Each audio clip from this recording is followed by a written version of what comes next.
දවසේ සුන්දර උදෑසන සාමය එකමුතුකම කියන්නේ මොකක්ද කියන එක ශුද්ධ කුර්ආනයේ කොහොමද කියලා තියෙන්නේ? ශුද්ධ කුර්ආන අල්ලාහ් දෙවියන් වහන්සේ පවසනවා වඅතසිමු බිහබ්ලිල්ලාහි ජමීඅන් වලා තෆර්රකු.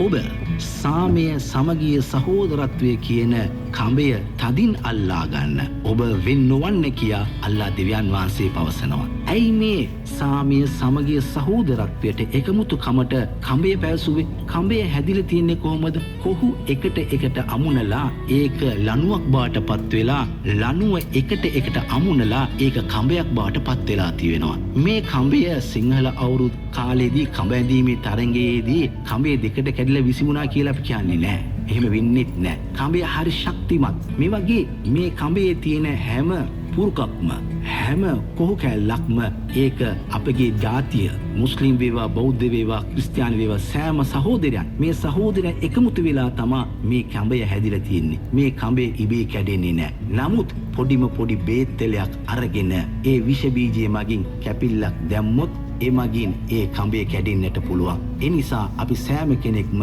ඒම විෂ බීජ වලට ඉඩ නොදී අපි ඒ කඹය ශක්තිමත්ව තබා ගනිමු. බෞද්ධ මුස්ලිම් මැලේ බර්ග හින්දු කියන සෑම ජාති එකතු වෙලා ඒ කඹය ආරක්ෂා කරමු. ඒත අල්ලාහ් දෙවියන් අපිට භාග්‍ය ලබා දෙනු මැනව.